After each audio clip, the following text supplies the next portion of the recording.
Welcome everyone, क्या हाल चाल आप सभी लोगों के। तो लेकर आ गए हैं बोर्ड का क्वेश्चन पेपर जुलाई 2023 केमिस्ट्री का। काफी सारे पेपर्स, 3 पेपर्स ऑलरेडी अपलोडेड है, तो उनको जाके जरूर देखिएगा। तो उनकी आपको आई टैब पर आपको लिंक मिल जाएगी, तो उनको भी जाकर देखिए। अलग अलग ईयर्स के पहले ही अपलोड हो चुके हैं और बाकी ये चौथा हमारी वीडियो आ रही है। तो आई होप वीडियोस में मजा आ रहा हो। तो दोस्तों के साथ शेयर करते रहिए, पढ़ाई लिखाई अच्छे से करते रहिए। इन वीडियोस के बाद जब आपके बोर्ड एग्जाम हो जाएंगे तो जरूर कोशिश रहेगी कि एमएसटी सीईटी से रिलेटेड कंटेंट है। तो जरूर कमेंट में अपने सजेशन देते रहिएगा कि क्या आपको एमएसटी सीईटी से रिलेटेड कंटेंट चाहिए और बोर्ड से रिलेटेड भी कुछ चाहिए, तो जरूर कमेंट में बताइएगा।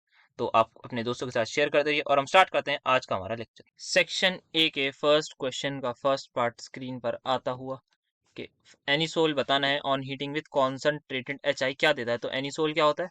एक ईथर होता है जो कि बेंजीन ओसी बेंजीन पर OCH3 होता है। जब रिएक्शन कराते हैं एच की, तो यहाँ पर क्या होता है, हमारे पास दो ऑप्शन होते हैं। इनमें से कौन सा बॉन्ड तोड़ा जाए, या तो ये वाला बॉन्ड या फिर ये वाला bond.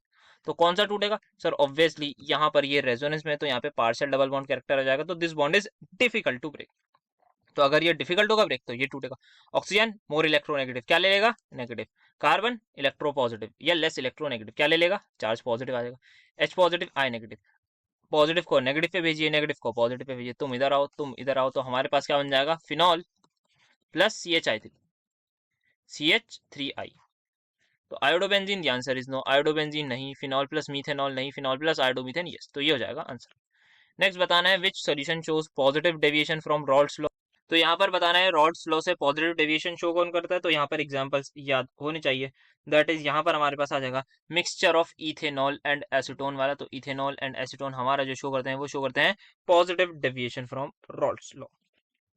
Next we have coordination number बताना है कोबाल्ट का। तो कोबाल्ट कोऑर्डिनेशन नंबर क्या होता है, आप सिंपली देख सकते हैं कितने लोन पेयर किसी भी सेंट्रल मेटल एटम ने या सेंट्रल मेटल आयन ने एक्सेप्ट कर रखे, लोन पेयर एक्सेप्टेड, या फिर नंबर ऑफ कोऑर्डिनेट बॉन्ड। तो देख सकते हैं सीएल है, कितने लोन पेयर देता है? एक। एक सीएल एक लोन पेयर, दो सीएल दो लोन पेयर दे देंगे, ठीक है। ईएन एक ईएन कितने लोन पेयर देता है? The answer is 2। तो दो ईएन कितने देंगे? 4। तो टोटल लोन पेयर 6। ये इसका कोऑर्डिनेशन नंबर हो जाएगा। इथाइलिन डाइमिन का स्ट्रक्चर मैं क्विकली बताऊं तो वो कुछ ये होता है। यहाँ पर एक नाइट्रोजन ये रहा, दूसरा नाइट्रोजन ये रहा। यहाँ पर ये दोनों क्या देते हैं? दोनों लोन पेयर देते हैं किसको? Central metal ion. तो इस तरीके से यहाँ पर बन जाता है। तो यहाँ पे आगे इसका coordination number 6। Next we have to tell the name of the above reaction. तो ये इस रिएक्शन का जो नेम बताना है दैट इज सिंपली, हमारे पास क्या है? बेंजीन है, उसकी रिएक्शन हम करा रहे हैं किससे? CO carbon monoxide plus HCl in presence of AlCl3, तो बन जाता है benzaldehyde and the reaction is known as Gattermann Koch reaction. Next बताना है which of is an example of thermoplastic. तो थर्मोप्लास्टिक देखना है, तो वो यहाँ पर मुझे एक ही नजर आया, दैट इज पॉलीस्टाइरीन। बेकलाइट क्या होता है? थर्मोसेटिंग।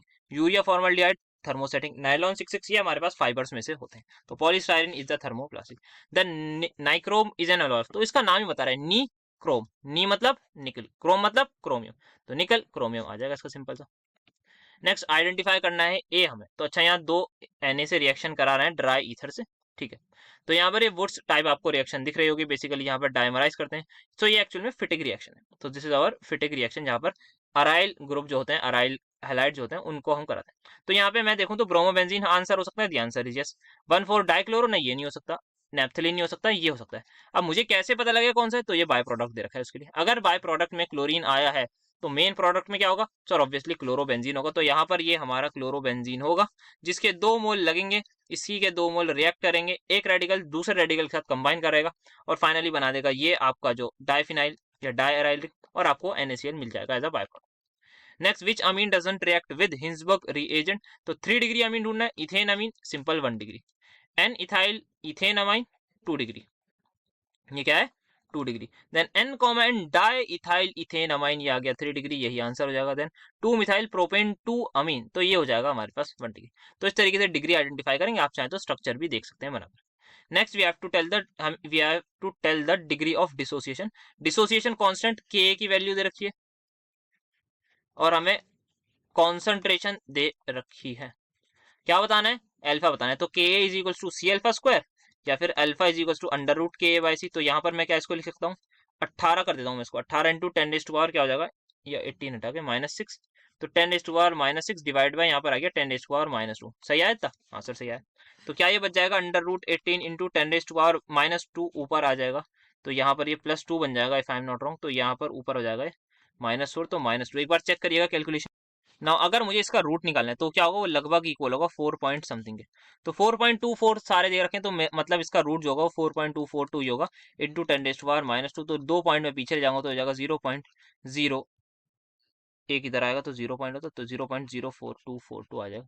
तो 0.0 एक ऑप्शन है, दैट इज ऑप्शन नंबर है। आई होप समझ में आएगा किस तरीके से मैंने रूट 18 निकाला। आप चाहें तो बस 4 पॉइंट समथिंग लिखेंगे, उसके अकॉर्डिंग पॉइंट बस पीछे ले जाएगा। यहाँ पर सारे ऑप्शन सेम ही दे रखे हैं, तो 4.2 इतना तो कंफर्म हो गया कि 4.2 ही इसका रूट होगा, बाकी हम डेसिमल के हिसाब से खेल लेंगे। नेक्स्ट हाफ लाइफ बतानी है। अच्छा, half life of first order reaction दे रखी है, दैट इज 30 मिनट। तो टी हाफ और क्या बताना है हमें, रेट कांस्टेंट। रेट कांस्टेंट क्या होता है सर, रेट कांस्टेंट नहीं, आप बताइए टी हाफ की वैल्यू क्या होती है, दैट इज 0.693 बाय के। हाँ सर, पॉइंट हटा के इंटू 10⁻³ कर दूं, हाँ सर कर दीजिए। तो 3 1 जा 3 2 जा, तो 213 आ गया, और यह क्या बचा 10, तो 10 भी इधर आ जाएगा। तो क्या के की वैल्यू मेरे आ गई 213 इंटू 10⁻⁴, यस। तो ये हो जाएगा 0.0213 या फिर सॉरी 231 होगा ना, हाँ। तो 231 मिनट इनवर्स, ये के की वैल्यू आ जाएगी, that is the option number B. Next आते हैं 1 मार्कर पर, तो हमें बताना है write the name of radioactive element in group 16। तो ऑक्सीजन के ग्रुप में कौन रेडियो एक्टिव होता है, दैट इज पोलोनियम, जिसका नाम है लास्ट में जो होता है उससे टेल्यूरियम के नीचे polonium. Next we have to write the structure of glycine. तो अमाइनो एसिड्स का जनरल स्ट्रक्चर क्या होता है, एक हाइड्रोजन, एक COH, एक NH2। बट ग्लाइसिन और यहाँ पे कोई आर ग्रुप होता है। अब आर ग्रुप वेरीज करता है। Glycine is the only amino acid which is optically inactive, क्योंकि यहाँ पर जो आर है वो H हो जाता है और ये कार्बन कायरल होते होते रह जाता है, बिकॉज 2 H हो गए सेम। तो ये हमारे पास आ गया ग्लाइसिन का स्ट्रक्चर। नेक्स्ट बताना है यूनिट सेल कांस्टेंट की यूनिट जो होता है G स्टार, जिसको सिग्मा से भी अलग अलग तरीके से लिख सकते हैं। तो G स्टार हमारे पास इक्वल होता है लेंथ अपॉन एरिया के। लेंथ होती है सेंटीमीटर में, एरिया होता है सेंटीमीटर स्क्वायर में, तो क्या आ जाएगी unit, centimetre inverse. So the unit of cell constant is centimetre inverse. Next write the number of particles present in FCC per unit cell. तो FCC में क्या होता है, अगर मैं बनाऊं तो यहाँ पर आप देख सकते हैं एक क्यूब होता है, उस क्यूब के 8 कॉर्नर पर क्या होते हैं, सारे एटम्स होते हैं, और कॉर्नर वाले कॉर्नर पर 8 होते हैं, तो एक का कितना कॉन्ट्रीब्यूशन होता है सर, 1/8 प्लस। और क्या होता है यहाँ पर, सारे कॉर्नर्स हो गए, देन यहाँ पे हर फेस के सेंटर पर होते हैं। ये फेस सेंटर पर होगा आधा, आधा बाहर होता है, आधा अंदर होता है, आधा बाहर आधा अंदर। तो यहाँ पर क्या होते हैं, फेस सेंटर पर होते हैं। तो कितने फेस सेंटर है सर, 6 फेस होते हैं, और 6 फेस है तो 6 के 6 सेंटर है, और हर एक फेस सेंटर पर कितना कॉन्ट्रीब्यूशन होता है, 1/2, 1/2 नहीं सॉरी हाफ।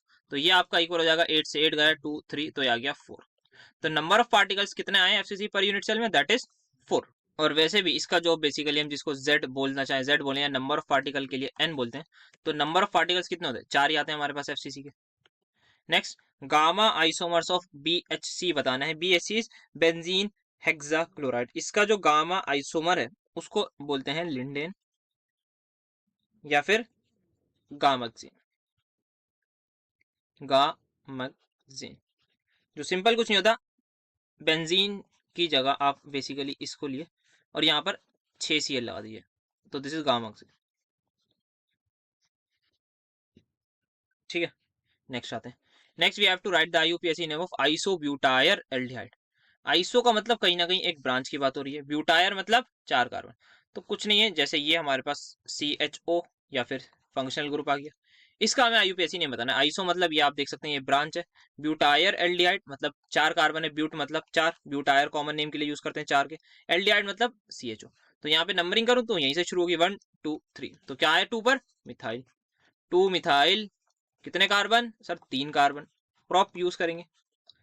एल्केन है यस सर, सारे सिंगल बॉन्ड में, propane, and then finally 1 al या प्रोपेनल हो जाएगा। Next we have to write the alloy जो यूज होता है फिशर ट्रॉप्स प्रोसेस में। काफी बार ये क्वेश्चन आया हुआ है, तो चांसेस है हर एग्जाम में, बहुत ज्यादा एग्जाम्स में आए हुए। तो कॉपर ने कोबाल्ट थोरियम एलॉय जो है वो यूज होता है in the Fischer process, basically synthesis of gasoline में। तो काफी ज्यादा बार ये क्वेश्चन आया हुआ है, तो हो सकता है आपके भी एग्जाम में इस साल आ जाए। नेक्स्ट 3 मोल्स हैं आइडियल गैस के, एक्सपेंड हुआ isothermally from 15 DM³ to 20 DM³ at constant external pressure. Work done बताना है, तो जहां भी एक्सटर्नल प्रेशर कांस्टेंट, तो work done is equals to minus of P external into delta V। P external 1.2 bar into delta V 20 minus 15 that is 5 हो जाएगा। तो 5 into मैं करूंगा यहाँ पर 1.2, तो दैट विल बी -6।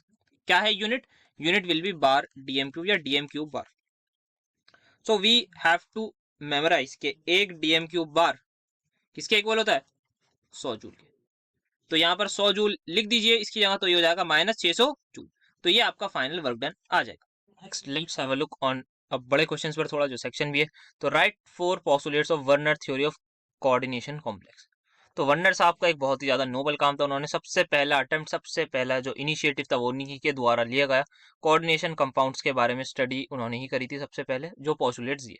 तो उनकी थ्योरी के हिसाब से क्या था भाई, जैसे मेटल सॉल्ट्स को हम बोलते हैं जैसे NaCl, KCl, उन सबको हम ऐसा नहीं होता यहाँ पर, इसमें कुछ अलग चीज होती है। क्या अलग चीज होती है कि यहाँ पर जो है मेटल किसी भी कॉम्प्लेक्स में, उसके तरह दो तरीके की वैलेंसी होती है, एक प्राइमरी एक सेकेंडरी। उसमें हम बात करें NaCl में सिर्फ और सिर्फ प्राइमरी वैलेंसी होगी, दैट इज 1 जो होगी, जो इसकी Na+ होगी। MgSO4 में देखूं तो मेटल जो है वो यहाँ पे 2 में होगा।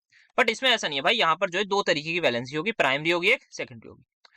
ठीक है, जो कि आयनाइजेबल होती है प्राइमरी, और सेकेंडरी नॉन आयनाइजेबल, उन्होंने बता दिया। The ionisable sphere consist of entities which satisfy the primary valency of the metal. Primary valencies क्या होती हैं? Generally obviously satisfy by anions होंगी। प्राइमरी वैलेंसी मतलब जो भी नेट चार्ज होता है कैटायन पर, सिंपल, वो उसको कहते हैं प्राइमरी वैलेंसी। पॉजिटिव को कौन स्टेबल करेगा या सेटिस्फाई करेगा? Sir negative. और नेगेटिव किस पर होता है? आयनायन पर। सिंपल सी बात होगी।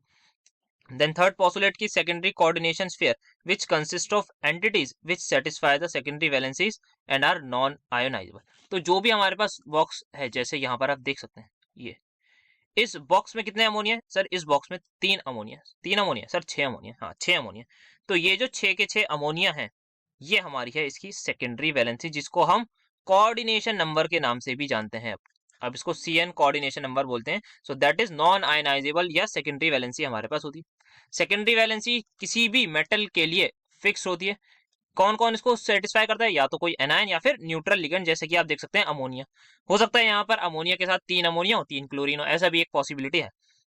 तो number of secondary valencies is equal to coordination number. Then last इनका पोस्टुलेट था कि सेकेंडरी वैलेंसी जो है उसका जो है क्या होता है? फिक्स्ड स्पेशियल अरेंजमेंट होता है। मतलब जो उसकी ज्योमेट्री है, जैसे कि आप देख सकते हैं, उसका शेप जो है वो फिक्स होता है। एट अ पर्टिकुलर एंगल पर ही वो आते हैं अट्रैक्ट करने, या जो भी होता है वो हमारे पास जो शेप होता है दैट इज फिक्स। जैसे कि हम देख सकते हैं 6 है तो ऑक्टाहेड्रल आएंगे, 4 है तो हो सकता है स्क्वायर प्लेनर आए या फिर टेट्राहेड्रल आए। तो यहाँ पर क्या होता है? एक फिक्स स्पेशियल अरेंजमेंट होता है लिगेंड्स का। लिगेंड्स मतलब जो भी हमारे पास डोनर एटम होते हैं, जो भी सेकेंडरी वैलेंसीज में कंट्रीब्यूट करते हैं। तो ये वर्नर साहब की थ्योरी थी। Next let's have a look why fluorine shows anomalous behaviour. तो फ्लोरीन है, मुझे बताइए इसकी कॉन्फ़िगरेशन अगर मैं लिखना चाहूँ तो क्या आएगी? इसकी कॉन्फ़िगरेशन आएगी 1s2 2s2 2p5। फ्लोरीन कौन से शेल में? सर सेकंड शेल में। शेल में सर सेकंड पीरियड में। हाँ बेटा सेकंड पीरियड में सेकंड 2 शेल होते हैं इसके बाद। तो छोटा है बड़ा है? छोटा है, ऑब्वियस सी बात है। क्या 2 सेकंड शेल में कोई 2D नाम की चीज एग्जिस्ट करती है? द आंसर इज नो, क्योंकि अजीमुल क्वांटम नंबर क्या होता है? L। उसकी मैक्सिमम वैल्यू क्या होती है? उसकी मैक्सिमम वैल्यू हमारे पास होती है n-1 के इक्वल। यही होती है? हाँ सर यही होती है। तो जितना भी n है तो 2 है, जैसे n इस क्वेश्चन में नहीं, इसकी इस जो फ्लोरीन है उसकी मैक्सिमम प्रिंसिपल क्वांटम नंबर क्या है? 2। 2 ही शेल होते हैं, 3 तो नहीं होते? नहीं सर नहीं होते, क्योंकि साइज ही छोटा होता है। तो सेकंड पीरियड का है तो 2 ही शेल होते हैं। तो L की मैक्सिमम वैल्यू क्या हो सकती है? 1। तो L की इस केस में मैक्सिमम वैल्यू हो सकती है 1। तो L वैक्स 1 हो सकता है, तो मतलब 1 किसको करस्पॉन्ड करता है? सिर्फ और सिर्फ P को। S के लिए 0, P के लिए 1। तो यहाँ पर D नाम की कोई चीज नहीं होती। क्या इसकी इलेक्ट्रोनेगेटिविटी हाई होती है? सर हाई नहीं, हाईएस्ट इलेक्ट्रोनेगेटिविटी होती है इसकी। ठीक है। और दूसरी चीज जो फ्लोरीन है, FF है, यहाँ पर क्या है? सर यहाँ पर फ्लोरीन फ्लोरीन जो बॉन्ड है, जो फ्लोरीन फ्लोरीन है, छोटे साइज के। हाँ ये फ्लोरीन एटम है, ये फ्लोरीन एटम है। क्या होता है इनके पास? लोन पेयर है। हाँ सर इनके पास लोन पेयर है। तो क्या ये छोटे साइज के हैं? यस सर छोटे साइज के हैं। कितनी बार बताएंगे? हाँ भाई छोटे साइज के हैं। तो अगर ये छोटे साइज के हैं तो इलेक्ट्रॉन्स भी पास पास होंगे? बिल्कुल होंगे। तो अगर इलेक्ट्रॉन पास पास होंगे, क्या ये रिपेल करेंगे दूसरे को? सर बिल्कुल करेंगे। अगर ये रिपेल करेंगे तो ये बॉन्ड जो है अनस्टेबल होगा, स्टेबल? सर रिपल्जन से तो अनस्टेबल होगा। यस। तो अगर ये अनस्टेबल होगा तो क्या इजी टू ब्रेक होगा? ध्यान से यस, तो ये इजी टू ब्रेक होगा। तो इसका मतलब ये इजीली ब्रेक हो सकता है बॉन्ड। तो अब बताता हूँ क्या बात हुई। क्या फ्लोरीन का जो एनोमलस बिहेवियर है, जो थोड़ा अलग बिहेवियर है अपने ग्रुप से, वो क्यों है? क्योंकि इसका स्मॉल साइज है। पहली चीज क्लियर है। इलेक्ट्रोनेगेटिविटी हाईएस्ट है। Absence of d orbital in valence shell. Reason समझ लिया उसका। Low fluorine fluorine bond dissociation energy. Yes sir. Reason समझ लिया? हाँ सर। क्या होता है? लोन पेयर रिपल्जन होती है। रिपल्जन की वजह से अनस्टेबिलिटी आती है, और अगर कोई भी चीज अनस्टेबल है तो आराम से थोड़ा सा उसको एनर्जी दो, आराम से अलग हो जाएंगे। ठीक है, अगर लड़ाई पहले से चल रही हो उसमें तो बस थोड़ी सी आगे आपको फायर लगानी होती है, भाई ऐसी खतरनाक लड़ाई होगी, एकदम बात ही नहीं करेंगे वो जिंदगी भर कभी एक दूसरे से। तो वही यहाँ पर भी है कि आपने थोड़ी सी एनर्जी दी, ये टूट के एकदम तुम अलग चलो, तुम अपने रास्ते से हटो, कोई हमारा वास्ता नहीं है। तो इस तरीके से फ्लोरीन का हो सकता है। नेक्स्ट देखिए यहाँ पर आता है मास ऑफ कॉपर मेटल बताना है produce at cathode. Passage of current दे रखा है हमें 5 एम्पियर का, टाइम दे रखा है 6000 सेकेंड, और क्या दे रखा है, मोलर मास दे रखा है। तो क्या करना है भाई, सिंपल सी बात है, फेरेडेज लॉ था कि मास डिपॉजिटेड जो होता है वो डायरेक्टली प्रोपोर्शनल होता है टू द करंट। और फाइनली जो इक्वेशन बन जाती है that is moles into N factor बराबर IT/F। मोल्स क्या होता है, गिवन वेट निकालना है, मॉलिक्यूलर वेट ये आ गया। एन फैक्टर सर अगर हम देखें तो कॉपर और कॉपर 2 पॉजिटिव में जा रहे हैं, तो कितने इलेक्ट्रॉन्स का चेंज आ रहा है, 2 का, तो into 2 is equal to I that is 5 into T 6000 divide by F। तो यहाँ पर F की वैल्यू आप चाहें तो पुट भी कर सकते हैं 96500। तो इन सभी चीज़ों को कैंसिल करिए और अपने आंसर को रिपोर्ट कर दीजिएगा। तो ये इसको कैंसिल करेंगे, ये हो जाएगा 30, देन इसको मैं थोड़ा सा ट्राई करूँ तो हो जाएगा 119 193। तो क्या ये 3 से जा रहा है, ध्यान से, 3 से तो नहीं जा रहा। तो 63.5 के आसपास आप इसको जो भी होगा आप एग्जैक्ट कैलकुलेशन कर लीजिएगा। तो यहाँ से आ जाएगा वेट जो भी आएगा वो आएगा 3 इंटू 665 डिवाइड बाय 193 ग्राम। ये आपका फाइनल आंसर आएगा, इसको रिपोर्ट कर दीजिएगा। नेक्स्ट बताना है ग्लूकोज कैसे बनता है सुक्रोज से, बहुत सिंपल है, लिख दीजिएगा sucrose on acidic hydrolysis produces एक मॉलिक्यूल ऑफ ग्लूकोज एक मॉलिक्यूल्स ऑफ फ्रक्टोज। और क्या बना देगा, ये रिएक्शन लिख दीजिएगा, बस बहुत सिंपल सी बात है। ये काफी बार आ भी चुका है पेपर में, तो आपके भी चांस से आ सकता है, तो रिपीट होते ही जैसे हमारे बोर्ड में क्वेश्चंस, वैसे ही ये भी हो सकता है। नेक्स्ट हमें डिराइव करना है integrated rate law for zero order reaction. तो जीरो ऑर्डर रिएक्शन ये मान लेते हैं एक जीरो ऑर्डर रिएक्शन है।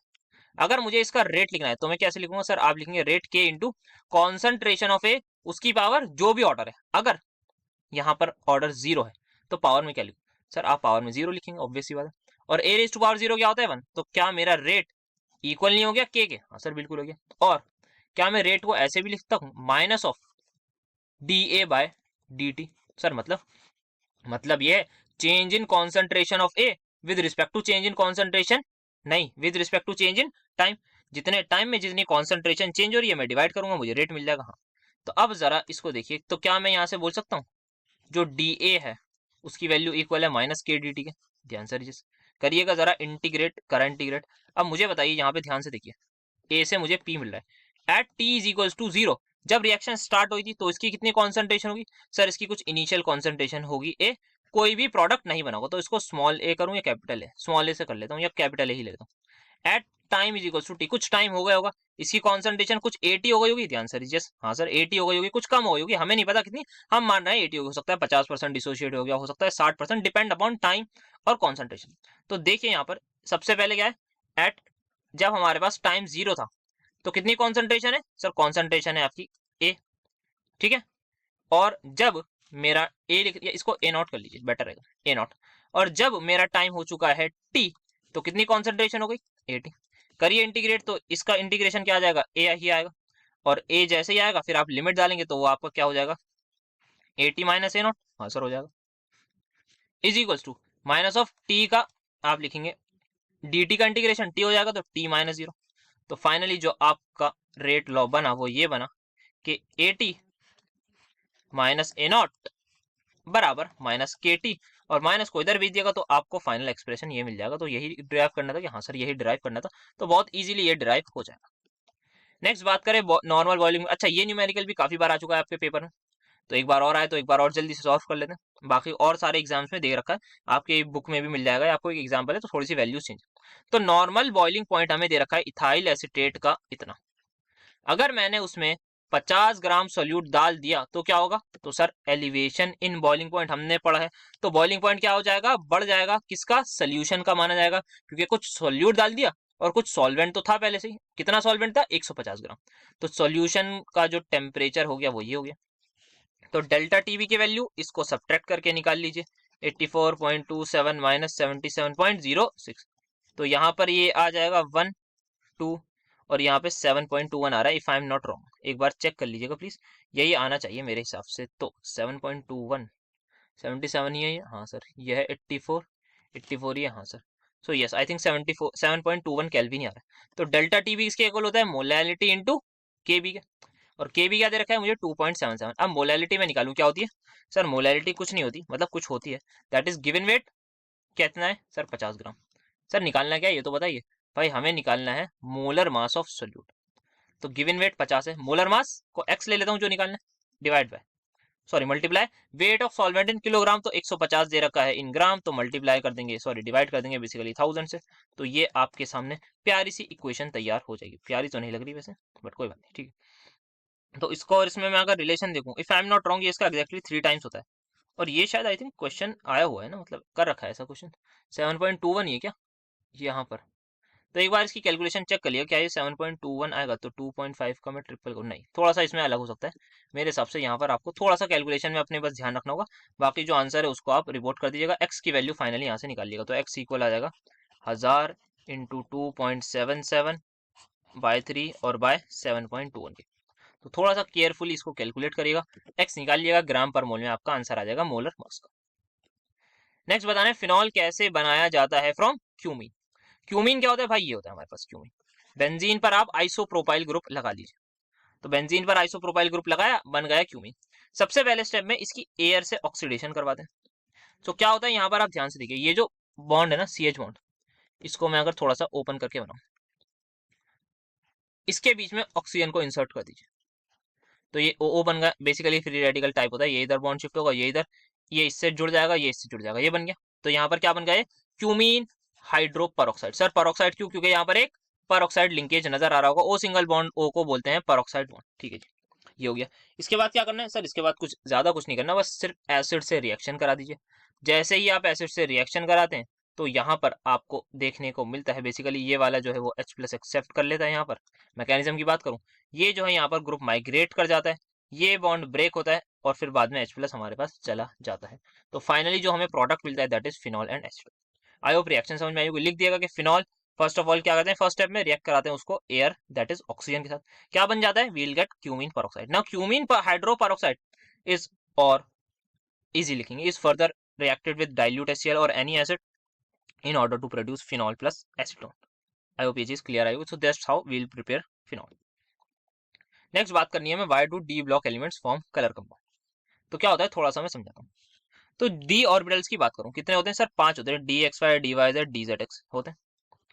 अब कलर का रीजन क्या होता है सर, कलर का अगर हम रीजन बात करें, थोड़ा बहुत हमने बोर्ड्स मॉडल में पढ़ा था कि जो इलेक्ट्रॉन है वो सेकंड शेल से थर्ड शेल में चला जाए, फिर वो थर्ड से अगर वापस आएगा नीचे और वो कुछ एनर्जी रिलीज करेगा। हाँ सर बिल्कुल आपने सही बताया, और जो एनर्जी अगर उसने रिलीज करी, एनर्जी का फॉर्मूला क्या होता है, एच सी बाय लैम्डा।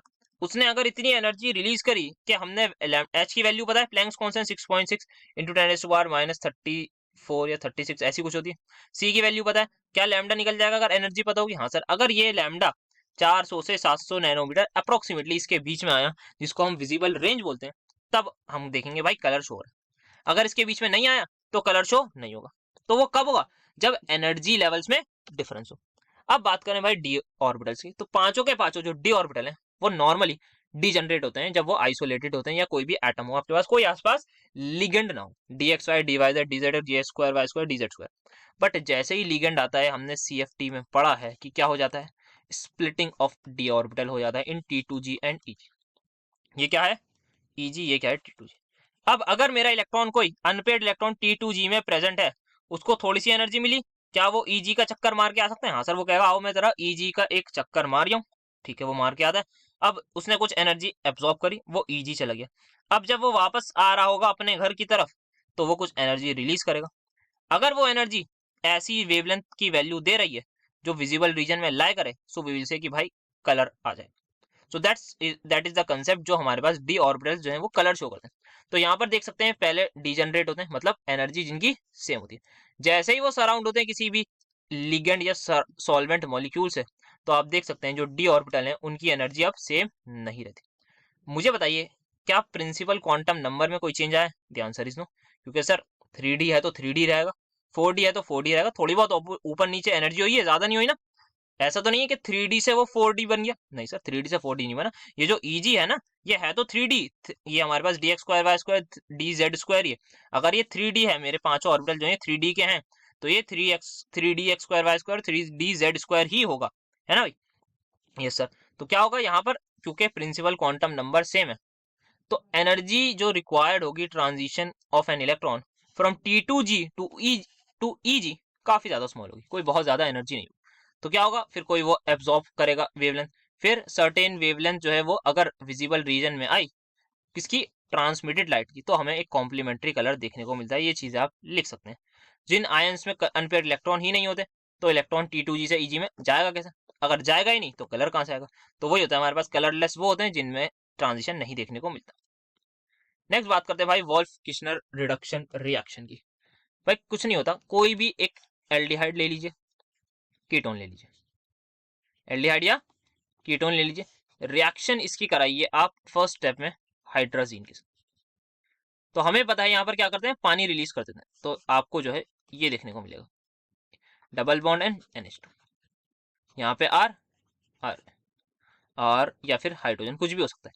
अब नेक्स्ट स्टेप में इसकी reaction ethylene glycol in presence of base हम जैसे ही करवाते हैं तो हमें जो है मिल जाता है यहाँ पर R, ये CH2 हो जाता है और R-H। तो मतलब कहने का ये, कोई भी कार्बोनाइल ग्रुप हो, कोई भी कार्बोनाइल ग्रुप हो, चाहे एल्डिहाइड चाहे कीटोन, उसको वोल्फ किशनर रिडक्शन की मदद से किसमें कन्वर्ट कर दिया हमने, ये एल्केन में। तो आप इसी की बात में कहानी लिख दिया कि भाई सबसे पहले क्या होता है, जो हमारा कार्बोनाइल कंपाउंड है आइदर कीटोन और aldehyde reacts with hydrogen to produce hydrazone, then this hydrazone will further react with KOH in presence of ethylene glycol to give us an alkane, और नाइट्रोजन कैसे आप लिख सकते हैं कि रिलीज हो रही है। तो ये आप इस तरीके की रिएक्शन, एक अच्छा है तो एग्जांपल लिख देगा भाई कि यहाँ पर आप ले लीजिएगा प्रोपेनॉन, इसकी करा दिएगा वोल्फ किशनर रिडक्शन, इसका पहले इंटरमीडिएट बना दिएगा और देन फाइनली इसका आप बना दिएगा कि भाई प्रोपेन बन गया। सो आप ऐसे आंसर को अपना लंबा भी कर सकते हैं, थोड़ा अच्छा भी लगेगा भाई, एग्जामिनर कहेगा भाई एग्जाम्पल लिख रहा है बंदा, मतलब नॉलेज तो है। नेक्स्ट बात करते हैं हम अपने नेक्स्ट क्वेश्चन की, दैट इज नाइलॉन 66 कैसे बनाया जाता है। तो यहाँ पर क्या करेंगे, एक लेते हैं हम एडिपिक एसिड, जो क्या है 6 कार्बन का डाई कार्बोक्सिलिक एसिड है। टोटल 6 कार्बन होते हैं, डाई कार्बोक्सिलिक एसिड है, किससे, हेक्सामिथाइलीन डायअमीन। तो यहाँ पर भी ये 6 कार्बन का अमीन है और डायअमीन है, मतलब 2 NH2 ग्रुप है। तो 6 कार्बन का कार्बोक्सिलिक एसिड, 6 कार्बन का अमीन, कंडेंसेशन रिएक्शन जाते हैं, मतलब पानी को हम रिलीज कराएंगे। तो क्या होता है यहाँ पर, इसका आप समझ लीजिए यहाँ से इसका H चले जाते हैं। तो बेसिकली हम क्या रिमूव करते हैं, H2O रिमूव करा देते हैं। तो ये O गया यहाँ से, सॉरी H गया, और आप देख सकते हैं फर्दर क्या होता है। सबसे पहले स्टेप में यहाँ पे एसिड बेस्ड रिएक्शन है, इसने H+ एक्सेप्ट कर लिया, यहाँ पर आप देख सकते हैं ये एक सॉल्ट टाइप बन गई जिसको हम नाइलॉन सॉल्ट बोल रहे हैं। देन और क्या देख सकते हैं, यहाँ से भी ये जो H+ है ये भी जा चुका है और इसने एक्सेप्ट कर लिया है। देख सकते हैं आप, हाँ सर बिल्कुल देख सकते हैं, क्यों नहीं देख सकते।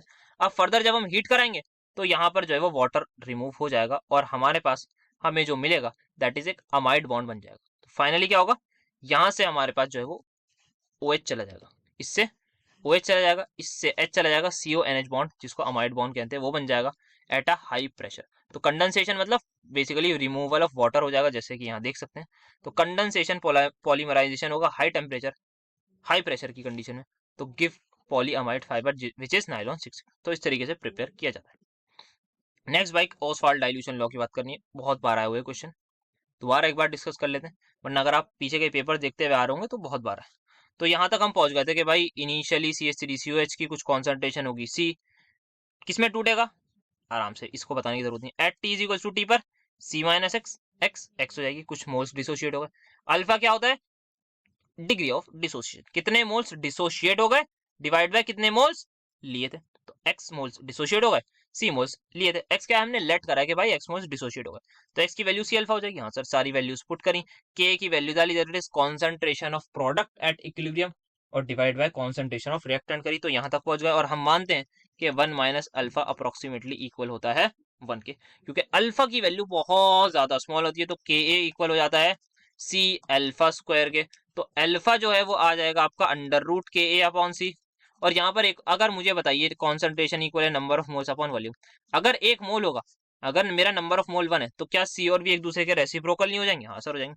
तो अल्फा को एक और लिखने का तरीका होता है Ka × V, where V is the volume for 1 mole of a solute या 1 मोल ऑफ एन इलेक्ट्रोलाइट। तो 1 मोल की वॉल्यूम है V यहाँ पर, तो यहाँ पर हमने 1 मोल लिया है, उसकी वॉल्यूम लिया, तो मोलर वॉल्यूम भी आप इसको बोल सकते हैं। तो ये हमारा हो गया सिंपल सा डाइल्यूशन के, वीक एसिड की, जो भी हमें बात करनी थी। Next, what is Grignard reagent. How it is prepared. Grignard reagent क्या होता है भाई, RMgX होता है। क्या बोलते हैं इसको, it is basically an organometallic compound. Organo मतलब ऑर्गेनिक, जो अल्काइल ग्रुप है, मेटालिक मतलब मेटल भी अटैच यहाँ पे, दैट इज मैग्नीशियम, तो it is an organometallic compound. Grignard reagent हमारे पास क्या होता है, एक सिंपल ऑर्गेनोमेटालिक कंपाउंड होता है, जो क्या होता है, काफी ज्यादा रिएक्टिव होता है। कैसे प्रिपेयर किया जाता है, सिंपल है भाई, हेलो एल्कीन लीजिए, उसकी रिएक्शन कराइए किससे, मैग्नीशियम से, in a solvent which is known as dry ether. Dry ether में रिएक्शन करवाइए। ड्राई ईथर में हमेशा इसकी रिएक्शन कराई जाती है, क्योंकि ये वाटर के साथ रिएक्ट कर लेता है। अगर हम ड्राई नहीं लें, हल्का सा भी मॉइस्चर होगा, तो ग्रिग्नार्ड रिएजेंट जो है वो वाटर के साथ रिएक्ट कर जाता है। तो क्या मिलेगा हमें, एल्काइल मैग्नीशियम हैलाइड मिल जाएगा। तो when alkyl halide is treated with magnesium in dry ether as solvent, it gives alkyl magnesium halide, it is known as Grignard reagent. काफी ज्यादा रिएक्टिव होते हैं। तो अगर भाई कोई कहे कि ये यहाँ पर आप ड्राई ही क्यों ले रहे हो, मॉइस्चर वाले क्यों नहीं ले रहे, क्योंकि देखिए मॉइस्चर में क्या होता है, पानी। और ग्रिग्नार्ड रीजन की बहुत बार एक ही बात करिए भाई, रिएक्शन अगर करानी है ना, तो नेगेटिव पॉजिटिव के लो, del positive del negative, alkane आ जाएगा और यहाँ ये बन जाएगा। तो यहाँ पे जो है हमें चाहिए था क्या, ग्रिग्नार्ड रीजन, पर हम कहेंगे भाई एल्केन कहाँ से आए, ये तो हमें चाहिए ही नहीं था। तो फिर हमें पता लगेगा अच्छा अच्छा, हमने जो थोड़ा सा पानी डाल दिया था ना, उसी की ये सारी कारस्तानी है। नाउ सेक्शन सी हमारी आंखों के सामने आ गए, मतलब हमारे सामने आ गए। तो क्या करना है, यहाँ पर कैलकुलेट करनी है स्टैंडर्ड एंथैल्पी ऑफ फॉर्मेशन या एंथैल्पी ऑफ रिएक्शन। देख रहे होंगे हर पेपर में लगभग इसका क्वेश्चन आया है, तो आपके पेपर में भी आएगा ही आएगा, और इसी टाइप का क्वेश्चन आता है। बस यहाँ पर ये रिएक्शन दे रखी है, या तो ये दे देंगे, एक में बोल दिया कि आप स्टैंडर्ड एंथैल्पी ऑफ रिएक्शन पूछ ली, एक में पूछ लिया आप बताइए enthalpy of formation of something, उसमें भी सेम कंसेप्ट यहाँ पर यूज होता है। तो क्या करना है, यहाँ पे इन तीनों रिएक्शन की मदद से ऊपर वाली रिएक्शन बनानी है। तो इधर उधर करके रिएक्टेंट को प्रोडक्ट, प्रोडक्ट को रिएक्टेंट करके हमें काम करना होता है, then add subtract accordingly multiply कहीं पर करना होता है, हेस लॉ के मुताबिक। आपको सबसे पहले दिख रहा होगा SiO2 कहां पर, रिएक्टेंट में, यहां पर कहां है, प्रोडक्ट में। तो पहली रिएक्शन को कर दीजिए रिवर्स। जैसे ही फर्स्ट रिएक्शन रिवर्स हो जाएगी, तो क्या इसका डेल्टा H पॉजिटिव हो जाएगा, द आंसर इज यस। पहली चीज, जैसे ही आपने रिवर्स कर दिया, तो यहाँ पर अब हमारे पास, अच्छा अब दूसरी चीज भी देखते हैं, और रिएक्टेंट में क्या, दो कार्बन ग्रेफाइट नहीं तीन है, यहाँ पर दो है यहाँ पर एक है, तो इसका मतलब इनको ऐड करना होगा कहीं ना कहीं बैक ऑफ द माइंड, ये चीज दिमाग में आ जानी चाहिए। SiC प्रोडक्ट में, SiC प्रोडक्ट में, ठीक है, all good. Two carbon monoxide product में, ऑल गुड, ठीक है। तो इसको हमने रिवर्स करके पहुंचा दिया। तो इसका मतलब अब जो हमारी रिएक्शन हुई वो होगी सबसे पहले SiO2 Si प्लस O2, दूसरी रिएक्शन दो carbon graphite plus oxygen is giving me दो carbon monoxide, then final Si plus carbon graphite will give me SiC। इस रिएक्शन का डेल्टा H इतना है, इसका ये है, इसका ये है। क्या करिए, कुछ नहीं करिए भाई, जैसे ही आप दोनों रिएक्शंस को ऐड करेंगे, जैसे ही दोनों रिएक्शंस को ऐड करेंगे, तो आप देखिए सबसे पहले इससे ये कैंसिल हो जाएगा, इससे ये कैंसिल हो जाएगा, ये SiO2 आ जाएगा नीचे आ जाएगा, और ये तीन कार्बन हो जाएंगे, हाँ सर तीन हो जाएंगे, प्लस क्या बचा, दो कार्बन मोनोऑक्साइड प्लस SiC। क्या रिक्वायर्ड इक्वेशन बन गई या नहीं, बोलिए यस और नो। इनके डेल्टा H को अकॉर्डिंगली ऐड कर दिए, तो इन दोनों को मैं करूंगा तो हो जाएगा 700।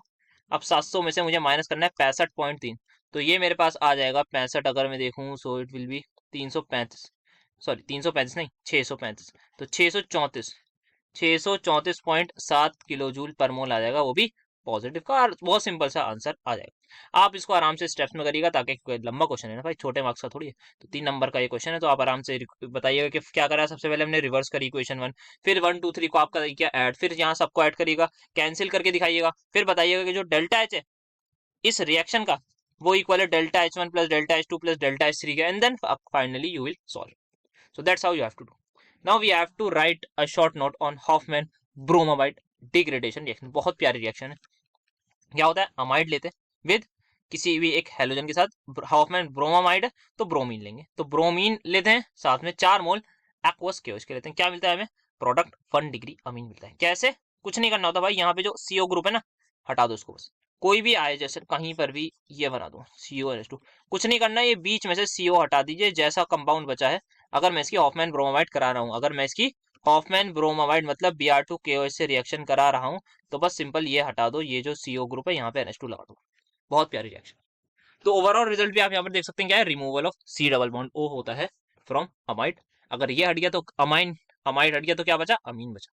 और आप देख सकते हैं कि एक कार्बन कम हो जाएगा, हाँ सर देख सकते हैं हम, एक कार्बन कम होगा। यहाँ पे देखिए कितने कार्बन है सर, ये 2 कार्बन है, यहाँ कितने बचे, एक, क्या एक कार्बन कम हो गया, ध्यान सर, यस। तो ऐसी रिएक्शन जिनके प्रोडक्ट में रिएक्टेंट से कार्बन कम हो जाए, रिएक्टेंट से कार्बन डिक्रीज हो जाए, उन रिएक्शंस को हम बोलते हैं स्टेप डाउन रिएक्शन। ठीक है, तो गुड लेबोरेटरी मेथड है for the conversion of this reaction क्या है, by warming amide with bromine and concentrated aqueous KOH. ये सारी चीजें आप लिख सकते हैं क्या क्या है, एग्जांपल दे दीजिएगा, बता दीजिएगा क्या हो रहा है, बाय प्रोडक्ट चाहे तो बाय प्रोडक्ट भी लिख सकते हैं। नेक्स्ट कन्वर्ट करनी है बेंजीन डाइअजोनियम क्लोराइड को बेंजीन में।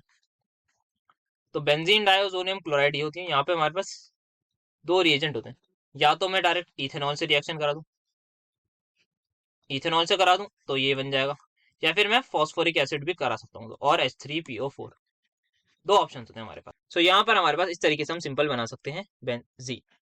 नेक्स्ट हमें क्या बताना है, यहाँ पे बताना है 3 advantage and disadvantages of nano particles and nano technology. Advantages हर कोई बता सकता है, रेवोल्यूशन हो गया भाई इलेक्ट्रॉनिक्स एंड कंप्यूटिंग में, ठीक है। और energy sector, nano technology will make solar power more economical, काफी ज्यादा सस्ता कर दिया था।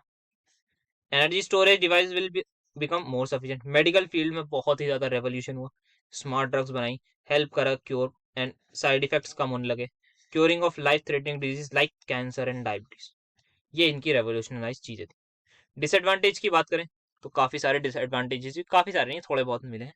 तो जैसे कि ये रेस तो कर देता है living standard of living, but pollution बढ़ जाता है भाई, एयर पोल्यूशन काफी ज्यादा होता है। तो पोल्यूशन जो कॉज होता है नैनो टेक्नोलॉजी के द्वारा, उस पोल्यूशन को व्हील से नैनो पोल्यूशन। तो this kind of pollution is very dangerous for living organism. तो nano particles can also cause lung damage, तो ये लंग्स को डैमेज कर सकते हैं। जो भी पर्टिकुलेट मैटर, जो नैनो पार्टिकल्स हम इनहेल करते हैं, तो वो हमारे रेस्पायरेटरी ट्रैक्ट में क्या हो जाते हैं, डिपॉजिट हो जाते हैं, एंड देन फाइनली वो वहां से लंग्स तक पहुंच सकते हैं, एल्वियोलाई तक। तो काफी ज्यादा हार्म हमारे रेस्पायरेटरी सिस्टम को कर सकते हैं। So the characteristic of nanoparticles that are relevant for health effects are size, chemical composition and shape। तो ये हमारी कुछ डिसएडवांटेजेस हैं, और यहाँ पर भी आप देख सकते हैं जैसे पॉसिबिलिटीज है कि एडवांसमेंट हुई नैनो टेक्नोलॉजी में, there are some potential risk that are also involve in it. Next बात करनी है भाई बहुत सिंपल सी, कि हमें सल्फ्यूरिक एसिड का फॉर्मूला स्ट्रक्चर बताना है। बुक्स में आपके आराम से बने हुए, thiosulphuric acid, peroxo monosulphuric acid. तो सबसे पहले सल्फ्यूरिक एसिड का बच्चे बच्चे को याद होता है कि S डबल बॉन्ड O आएगा, यहाँ पे डबल बॉन्ड OH OH आएगा। नेक्स्ट एक है परऑक्सी मोनोसल्फ्यूरिक एसिड, मोनो का मतलब एक ही सल्फ्यूरिक एसिड होगा, पर ऑक्सो मतलब एक परऑक्साइड बॉन्ड होगा, तो भाई एक ओ सिंगल बॉन्ड चाहिए। मुझे बताइए यहाँ पर तो आप ओ सिंगल बॉन्ड ओ नहीं कर सकते, कॉमन सेंस की बात है। तो एक ही ऑप्शन बचता है आपके पास कि आपको यहाँ पर एक OH बॉन्ड जोड़ देना होता है। तो ये क्या बन गया, पर oxy monosulfuric acid. Sulphuric acid तो है, बस यहाँ पे एक परऑक्साइड बॉन्ड है। नेक्स्ट थायोसल्फ्यूरिक एसिड, तो थायो जो वर्ड है ना, ये यूज होता है ऑक्सीजन सल्फर के लिए, थायो वर्ड यूज होता है सल्फर के लिए। तो यहाँ पर S डबल बॉन्ड O को हटा के बस एक जगह S डबल बॉन्ड S लगा दीजिए, तो इसको बोल देंगे थायो सल्फ्यूरिक एसिड। ठीक है जी, तो इसका फॉर्मूला H2H2O3 होता है। सेम सब कुछ सल्फ्यूरिक एसिड से ही हम डिराइव कर सकते हैं। परऑक्सी में एक परऑक्साइड बॉन्ड लगा दिया, थायो सल्फ्यूरिक एसिड में एक डबल बॉन्ड की जगह एक डबल बॉन्ड S लगा दीजिए। आगे बात करते हैं ऑप्टिकल एक्टिविटी ऑफ 2-क्लोरोब्यूटेन की। यार ये तो बहुत बार क्वेश्चन आ चुका है, तो आई थिंक दूसरी तीसरी बार कर रहे हैं क्वेश्चन भी, तो काफी ज्यादा एग्जाम्स में यही आता है, और यही पता नहीं क्यों पूछते हैं, क्योंकि ये बुक में दिया हुआ है ना, इसलिए पूछते हैं, कॉमन सेंस। तो ये क्या करना है भाई, 2-क्लोरोब्यूटेन को मैं सबसे पहले बनाऊं, ये है 2-क्लोरोब्यूटेन। देखने से ही पता लग रहा है ये कार्बन कायरल है, क्योंकि इस पे चारों ग्रुप्स अलग हैं।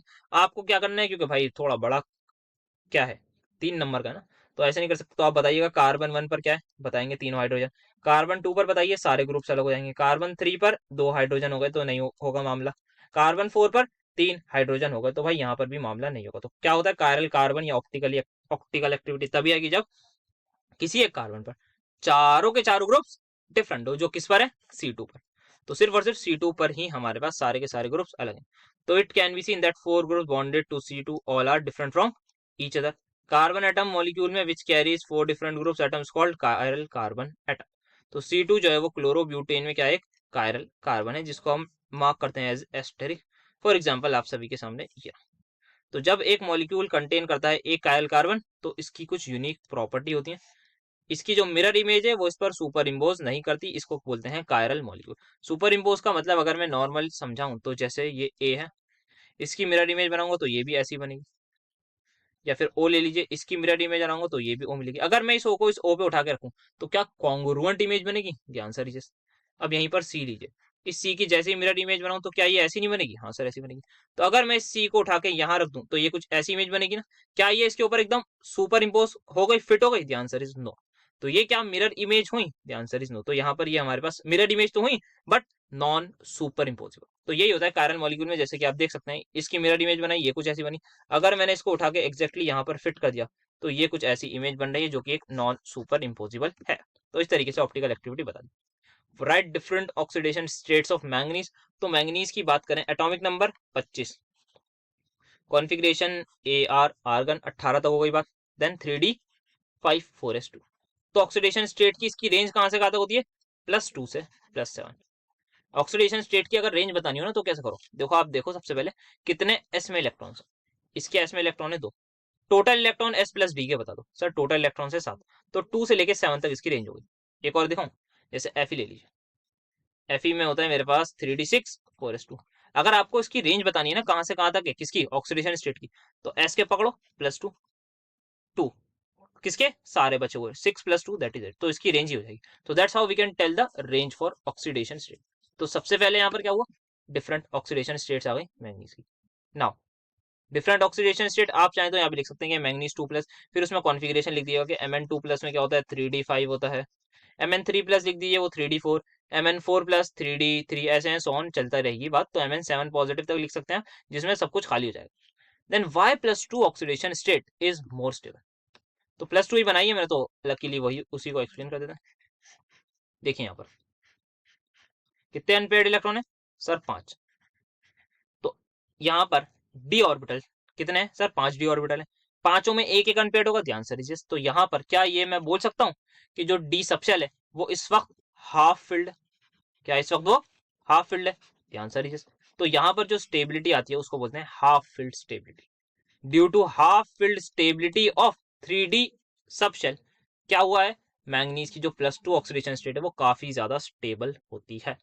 Half field stability, full field stability, ये सारी चीजें पढ़ रखी हैं। आगे बात करते हैं। Prepare the following using methyl magnesium iodide.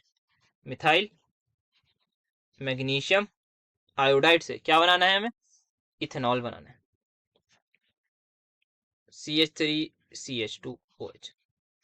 ठीक है, कैसे बनाएंगे? तो यार एल्कोहल बनाना है, सारे एल्कोहल बनाने हैं। एल्कोहल ग्रिग्नार्ड रिएजेंट से कैसे बनाते हैं? The only option is carbonyl group. तो यहां पर लीजिए HCHO, क्या होगा? डेल नेगेटिव डेल पॉजिटिव खेलना है भाई। ग्रिग्नार्ड रिएजेंट जहां भी आ जाए एक ही गेम है हमारा, del negative del positive. And then second step में हम वाटर के साथ रिएक्शन करा सकते हैं। आप लिख दिए hydrolysis. Del positive del negative, del negative del positive. तुम इधर आओ, ये बॉन्ड ऊपर शिफ्ट होगा, ये लग जाएगा। तो यहाँ पर मैं एक इंटरमीडिएट दिखाऊं तो ये ऊपर O नेगेटिव, O नेगेटिव के साथ क्या लग जाएगा? MgI, H as it is, यहाँ पर H और ये CH3। एंड देन फर्दर आप जैसे इसमें पानी डाल देंगे तो यहाँ पर OH लग जाएगा। क्या ये इथेनॉल बन गया या नहीं? बोलिए यस और नो। यस सर बन गया। सेकंड क्या बनाना है? इसी से बनाना है प्रोपेन टू ऑल। तो प्रोपेन टू ऑल होता है ये, कुछ नहीं करिए भाई, इससे रिएक्शन करा दीजिए। ये इस पर अटैक करेगा, ये ऊपर की तरफ घूमेगा बॉन्ड, वो CH3 इस पर लग जाएगा COH और एक CH3 लग जाएगा।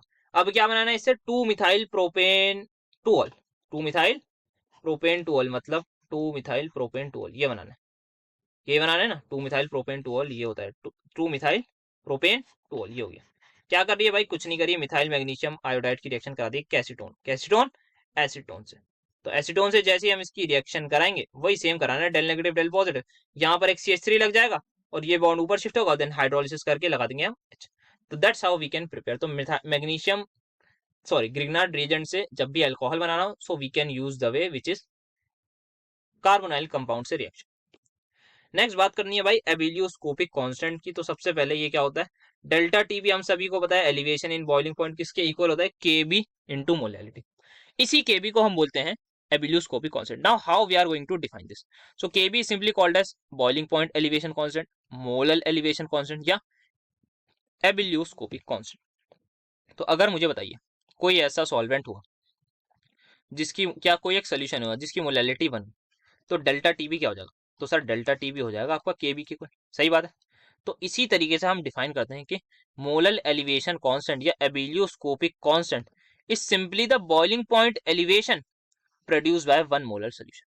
अगर किसी भी सोल्यूशन की मोलैलिटी 1 हुई, हमेशा क्या डेल्टा टी बी के बी के इक्वल नहीं होगा? हाँ sir, irrespective of the solute and solvent. हाँ सर, मोलैलिटी से मतलब है भाई सॉल्वेंट कुछ भी हो, सोल्यूट कुछ भी हो। अगर मोलैलिटी आप 1 मोलर दे रहे हैं ना, अगर मोलैलिटी 1 मोलर दे रहे हैं तो जो एबिलियोस्कोपिक कांस्टेंट की वैल्यू होगी वही एलिवेशन इन बॉइलिंग पॉइंट होगा। तो ये इसी तरीके से हम इसको डिफाइन कर सकते हैं। ना अब हमें क्या करना है, डिराइव करना है क्या रिलेशन किसके बीच में, freezing point depression, okay, that is delta T F and molar mass of solute. क्या डेल्टा टी एफ इसके इक्वल होता है? अदर के एफ इंटू मोलैलिटी के। ठीक है, तो अब क्या करना है, हमें डिराइव करना है मोलर मास और इसके बीच का रिलेशन।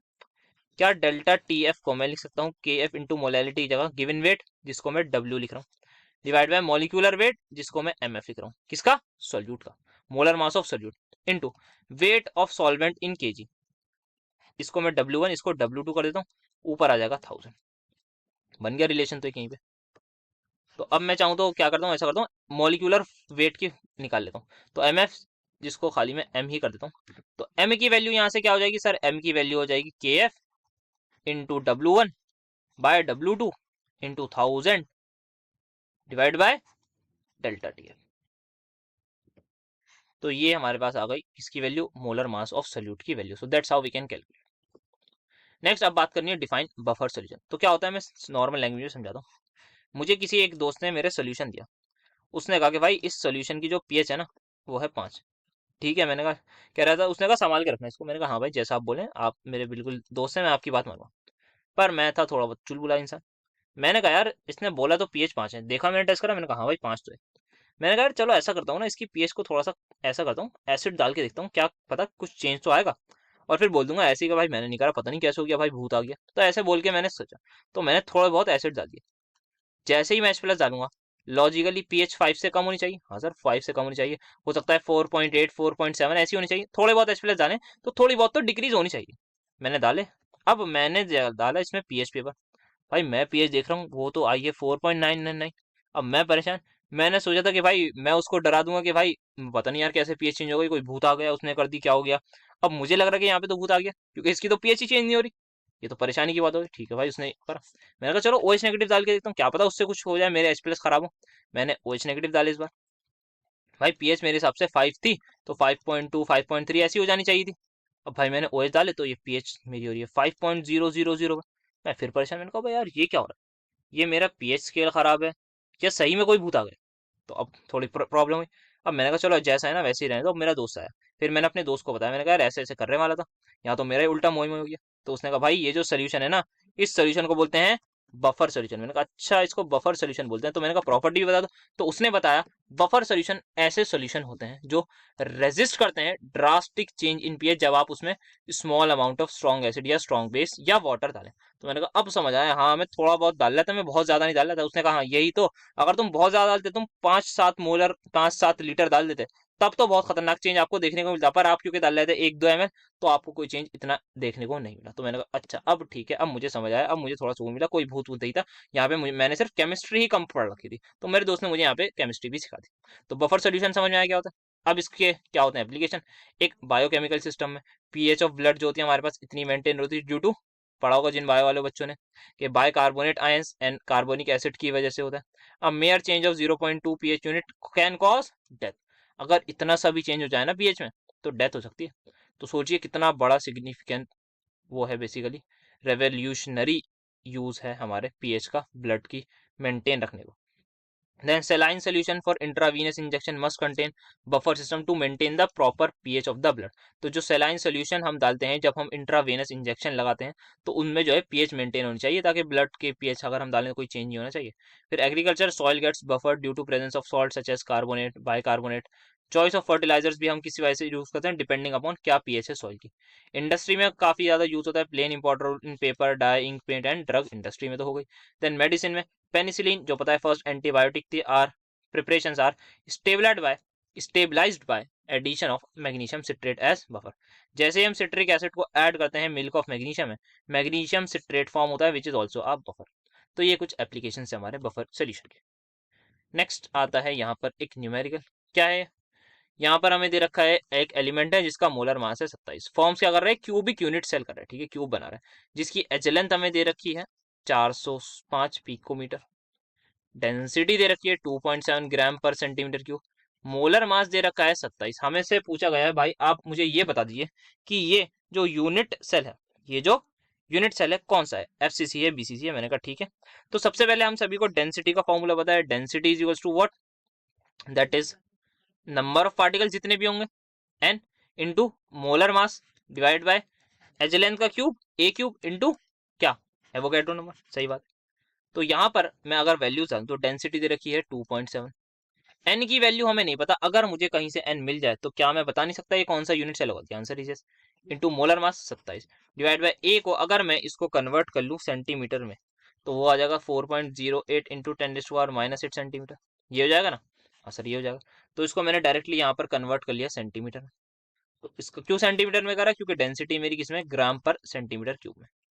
इसका cube into Avogadro number that is 6.022 into 10⁻23 होती है ना, हाँ सर ये होती है। ठीक, ये कर लिया। अब जब इसको मैं थोड़ा बहुत कैलकुलेट करूंगा, इससे ये कैंसिल, इससे ये कैंसिल, बाकी जो चीज़ आएंगी उनसे भी कुछ चीज़ें कैंसिल हो जाएंगी, तो फाइनली जो आपको एन की वैल्यू मिलेगी that will come out as 4। और एन इक्वल टू 4 किस में होता है हमारे पास, एफ सी सी में, एफ सी सी होता है ना, हाँ सर एफ सी सी में ही हमारे पास एन इक्वल टू 4 होता है। ठीक है, तो क्यूबिक यूनिट सेल का नेचर क्या हुआ, F C C, face centred cubic unit cell. Next आते हैं अपने अगले क्वेश्चन पर जिसमें हमें एक्सप्लेन करना है on the basis of VBT nature of bonding in NiCl4। तो बात करें इस कॉम्प्लेक्स की, सबसे पहला काम इसकी ऑक्सीडेशन स्टेट निकाल लेते। तो यहाँ पर मैं देखूं इसकी अगर मैं लेट कर लूं x प्लस, कितने क्लोरीन है 4, एक क्लोरीन कितना कंट्रीब्यूशन देता है towards oxidation state, that is -1, किसके इक्वल आ गया -2। तो क्या मेरे x की वैल्यू नहीं आ जाएगी 4 - 2 दैट इज इक्वल टू +2, हाँ सर। तो निकल क्या हो गया +2। तो निकल की अगर मैं ग्राउंड स्टेट ऑक्सीडेशन निकलूं लिखूं, आयरन कोबाल्ट निकल, तो 28 इसका एटॉमिक नंबर है, आर्गन दैट इज टोटल होगा 18, देन 3d8 4s2 हो गई। सही बात है। नाउ अब बात करूं मैं निकल 2 पॉजिटिव की, तो 2 इलेक्ट्रॉन्स उड़ा देता हूँ, उड़ा दिए सर बिल्कुल, 3d8 4s 0। ठीक है, अब इसका ऑर्बिटल डायग्राम बनाऊंगा। मुझे बताइए Cl जो है वो स्ट्रॉन्ग फील्ड लिगेंड है या वीक फील्ड, सर Cl है क्लोरीन जो कि है एक वीक फील्ड लिगेंड। तो ये मैंने 5 इलेक्ट्रॉन भर दिए, ये छठा, ये सातवां, ये आठवां, और आगे क्या है यहाँ पर 4s0 है। 4s0 के बाद यहाँ पे 4p भी खाली पड़ा होगा और उसके आगे 4d भी खाली पड़ा होगा। तो सबसे पहली चीज Cl क्या है, एक वीक फील्ड लिगेंड है। तो क्या यहाँ पर पेयरिंग होगी या नहीं, तो यहाँ पर नो पेयरिंग, जैसा है वैसा ही सब कुछ रहेगा। तो अब ये जो 4 क्लोरीन है ये क्या करेंगे, ये आएंगे अपना लोन पेयर डोनेट कर देंगे आराम से, किसमें, इसमें।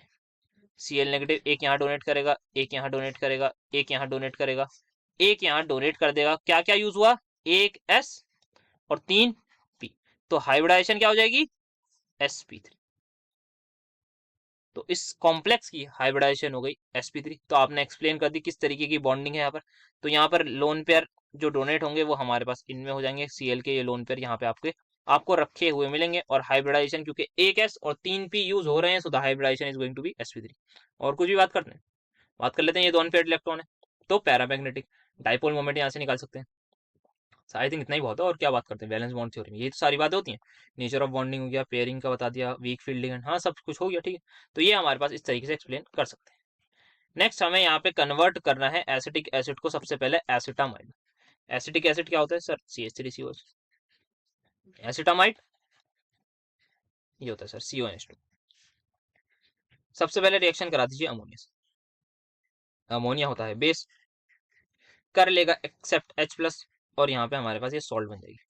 देन जैसे ही हम इसको हीट करेंगे तो वाटर लॉस हो जाएगा और हमें अमाइड मिल जाएगा। हो गया पहला कन्वर्जन। दूसरे कन्वर्जन की बात करें तो so we have acetyl chloride, इसको किस में कन्वर्ट करना है हमें, एसिटिक एसिड, एसिटिक एनहाइड्राइड में। ठीक है, तो यहाँ पर इसको कन्वर्ट करना है हमें एसिटिक एन, किसमें, दैट इज एसिटिक एनहाइड्राइड। तो यहाँ पर हम देख सकते हैं जैसे कि हमारी बुक में 2 तरीके दिए हुए हैं। अगर ये कार्बोक्सिलिक एसिड होता तो हम P2O5 से हीट करके एसिटिक एनहाइड्राइड बनाते हैं, बट ये क्या है, एसिटाइल क्लोराइड है, तो हम यहाँ पे एक सोडियम सॉल्ट ले लेंगे, कितने कार्बन की, अकॉर्डिंगली जितनी हमें नीड होगी। कितने की नीड है सर, हमें एसिटिक एनहाइड्राइड बनाना है, तो एसिटिक एनहाइड्राइड का सबसे पहले कोई स्ट्रक्चर मुझे बताए, तो सर CH3COO CO CH3 ये होता है। इसका क्या बना दूं, मतलब क्या बनाना है सर, इसी को बनाना है, कैसे बनाऊं, तो सर आपको ऑब्वियसली चाहिए होगा ये सॉल्ट, ये चाहिए होगी ना, देख लीजिए एक बार, हाँ ये होगा हमारे पास, ये उधर रिएक्ट करेगा, ठीक है ठीक है। तो यहाँ पर फाइनली NaCl निकल जाएगा और हमारा काम हो जाएगा।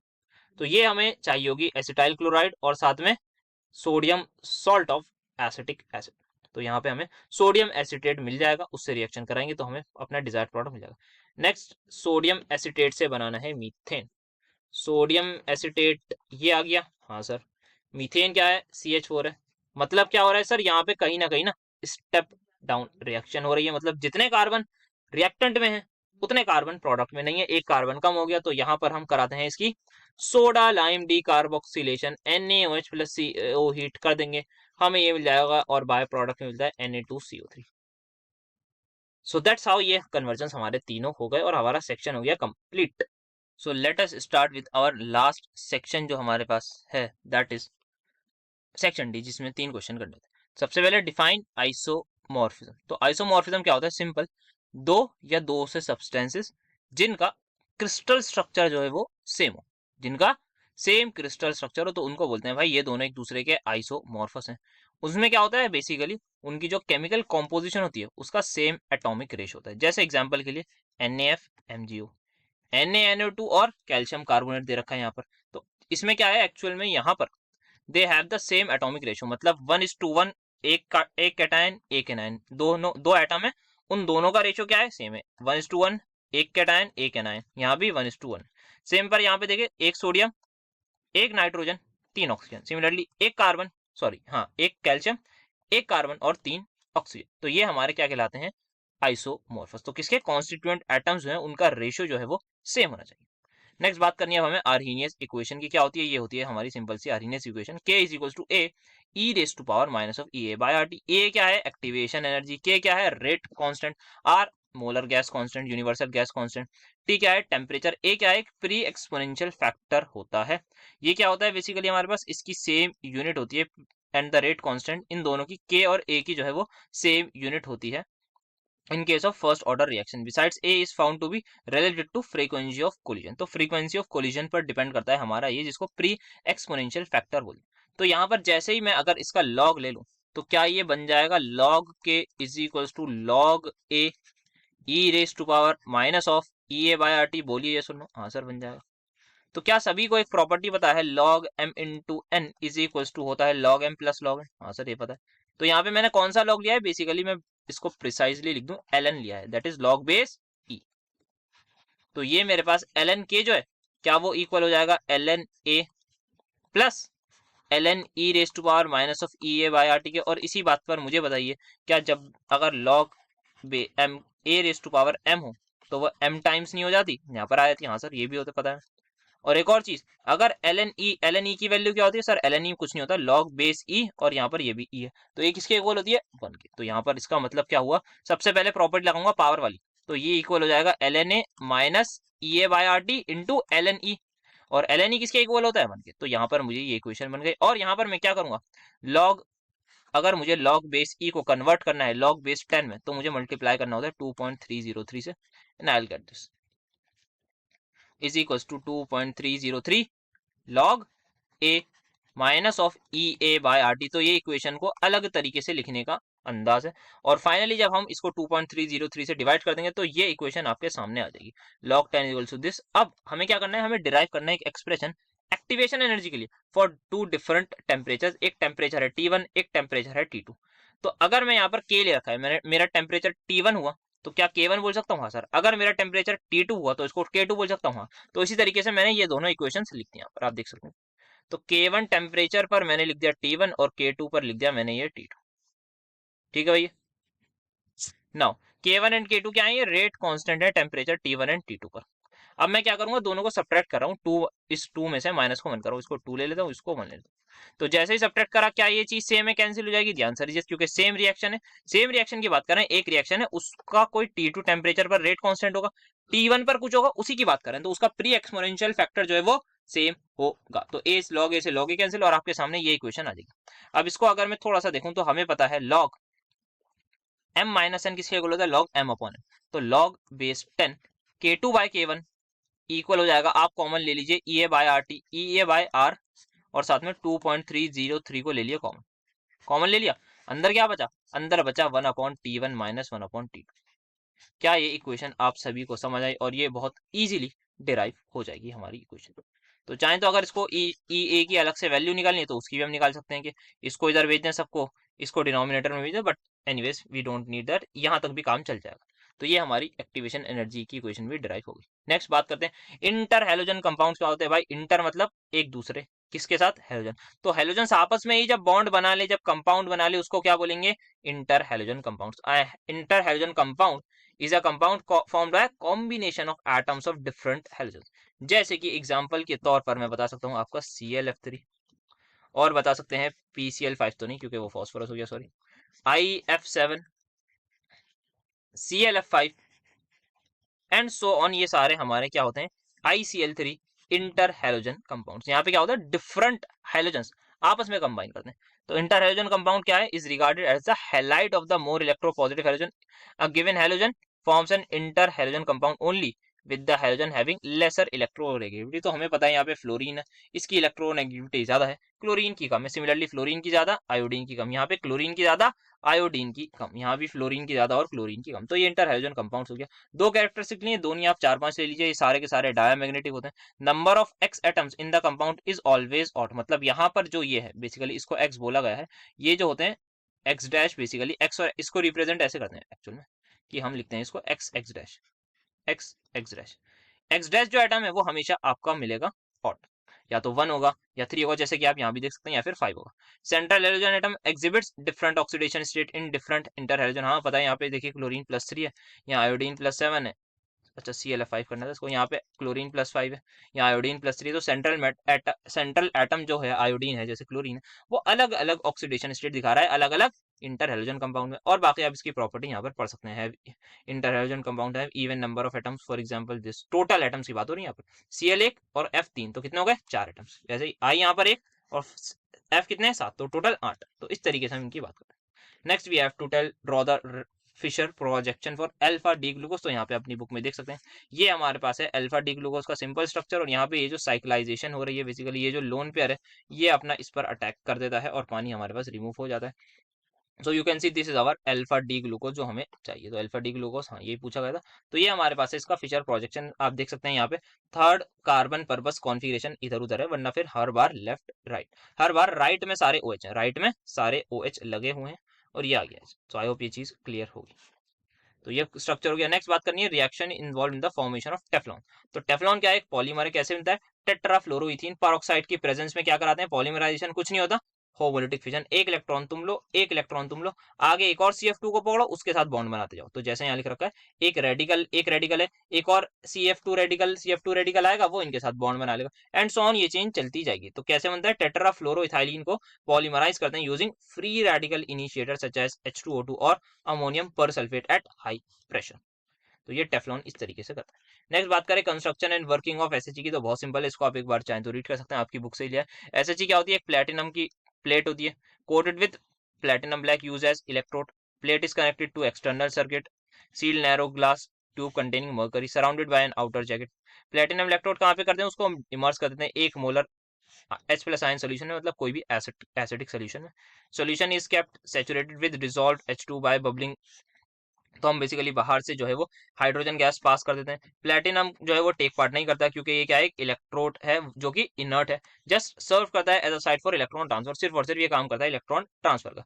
वर्किंग की बात करें तो इलेक्ट्रोड रिएक्शन में क्या होता है, जो प्लेटिनम ब्लैक है वो केपेबल होता है किसका, absorbing large quantities of H2, allows the change from gaseous to ionic and form the reverse reaction. तो यहाँ पर आप इसका डायग्राम भी देख सकते हैं, ये हमारी SHE है, यहाँ पर आपको प्लेटिनाइज प्लेटिनम की प्लेट दिख रही है, ये मरकरी है, ये ग्लास हमारे पास जैकेट है, कॉपर वायर वेसल, प्लेटिनम का वायर, सब कुछ है यहाँ पर, और ये सोल्यूशन हमारे पास है, और ये बबल जो दिख रहे हैं आपको ये हाइड्रोजन गैस के हैं, और यहाँ से हम एक्चुअल में हाइड्रोजन गैस को पास करा रहे हैं।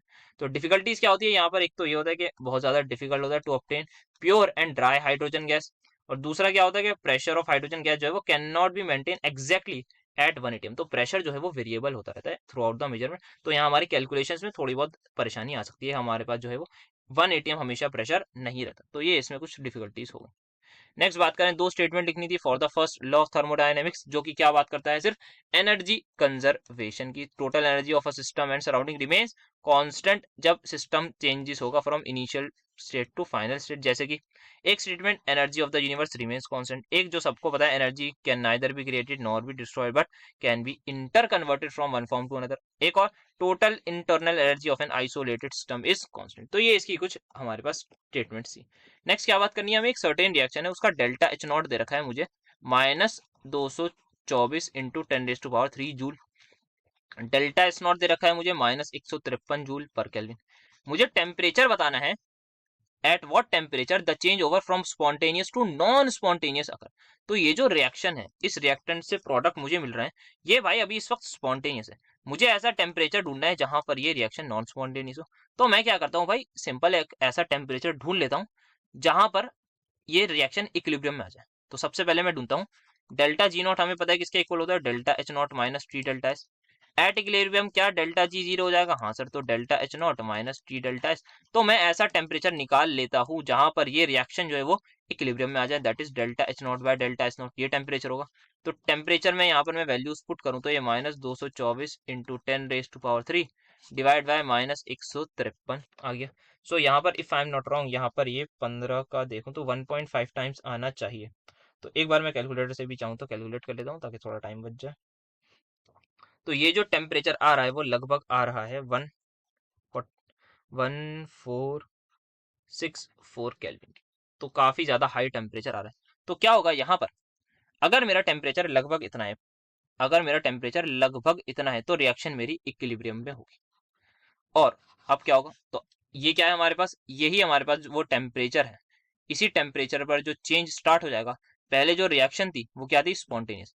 अब जैसे ही मेरे टेम्परेचर आ जाएगा 1464 केल्विन, तो मेरी रिएक्शन हो जाएगी नॉन स्पॉन्टेनियस। तो अबव दिस टेम्परेचर, इस टेम्परेचर से जैसे ही मेरा टेम्परेचर बढ़ जाएगा 14.4 अप्रोक्सीमेटली, इसके बाद जो है मेरा ट्रांजिशन देखने को मिलेगा from spontaneous to non spontaneous. जो रिएक्शन पहले अच्छी खासी चल रही थी, अबव दिस टेम्परेचर वो उसमें प्रॉब्लम आ जाएगी, क्योंकि above this temperature delta G not जो है वो पॉजिटिव हो जाएगा, और अगर पॉजिटिव हो गया डेल्टा जी तो रिएक्शन नॉन स्पॉन्टेनियस।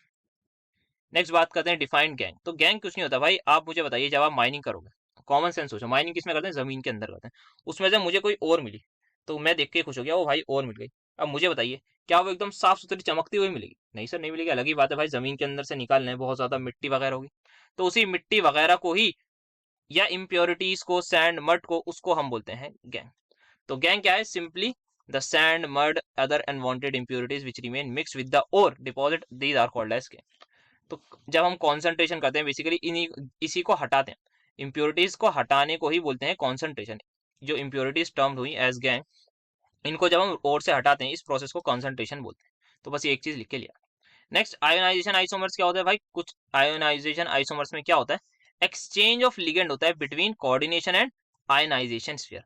आयनाइजेशन आप यहाँ पे अगर मोर प्रिसाइसली देखें, तो पहले अंदर कौन था, सल्फेट, बाहर Br। अब जैसे आप इसको पानी में डालेंगे, क्या आपको ये दोनों आयंस नहीं मिल जाएंगे, हाँ सर। तो यहाँ पर ये आपको आयनाइजेशन स्फीयर्स अलग अलग हुए। बट जैसे ही आपने देखा सेकंड वाले में, यहाँ पर सल्फेट था पहले अंदर, अब सल्फेट आ गया बाहर, और जो Br था वो पहले था बाहर, अब आ गया अंदर। तो अब जब आयनाइज करेंगे आप, तो आपको कौन मिलेगा, सल्फेट। पहले कौन मिल रहा था, Br। तो आपको पहले जो है वो Br नेगेटिव मिल रहा था, किसमें, एज एन आयन। अब आपको सल्फेट नेगेटिव मिल रहा है, बट जो मॉलिक्यूलर फॉर्मूला है कॉम्प्लेक्स का, वो रहा सेम। तो अगर मॉलिक्यूलर फॉर्मूला सेम और आपको कुछ अलग अलग चीजें मिल रही हैं ऑन आयनाइजेशन, तो इसका मतलब आपका ये कौन सा आइसोमर शो कर रहा है, आयनाइजेशन आइसोमर। तो फर्स्ट वाले कंपाउंड में आप देख सकते हैं anion SO2 negative, SO4 2 negative, वो बॉन्ड बना रखा है जिस किसने, कोबाल्ट के साथ। सेकंड वाले में अब Br ने कोऑर्डिनेशन बॉन्ड बना रखा है, सॉरी कोऑर्डिनेशन बॉन्ड, हाँ कोऑर्डिनेशन बॉन्ड, कोऑर्डिनेट बॉन्ड बना रखा है। तो Br नेगेटिव क्या है, is in the coordination sphere in compound two, जो अब लिंक हो गया है। और SO4 2 नेगेटिव वो आ गया आपका बाहर आयनाइजेशन स्फीयर में। तो यहाँ पर इस तरीके से जब हम आयनाइज करेंगे तो आपको डिफरेंट आयंस मिलेंगे। तो एग्जांपल हो गया हमारा आयनाइजेशन आइसोमर। एरोमेटिक कीटोन कुछ नहीं भाई, बहुत ज्यादा आसान है। कीटोन पता है क्या होते हैं, जब वो किसी भी अराइल ग्रुप से अटैच हो, एक हो या दोनों अराइल ग्रुप हो, आपको हो सकता है एक अराइल ग्रुप मिले, हो सकता है दो अराइल ग्रुप मिले, हो सकता है एक अल्काइल और एक अराइल ग्रुप मिले, तो वो सारे कहलाते हैं एरोमेटिक कीटोन। ज्यादा इसको सोचने की जरूरत नहीं। Next we have to tell the use and environmental effect of methylene chloride.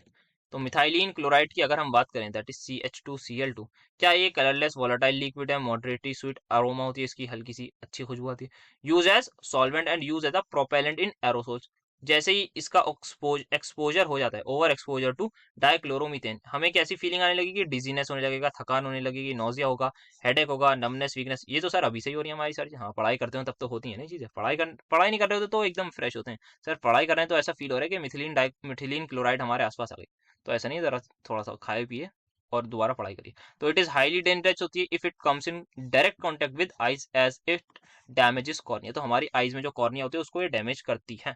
और इसी के साथ हमारा हो गया लास्ट क्वेश्चन भी। दैट्स इट फॉर टुडे, इतना ही था आज के लेक्चर में। मिलेंगे आपसे जल्द ही नेक्स्ट लेक्चर में एक और किसी पेपर के साथ। और जो मैंने कहा था कि MST CET से रिलेटेड और बोर्ड से रिलेटेड अपने सजेशंस कमेंट में देते रहिए, तो उन सजेशन को पूरा करने की कोशिश जरूर रहेगी। तो शेयर करते रहिए अपने दोस्तों के साथ, पढ़ाई करते रहिए। Thank you so much for attending my lecture.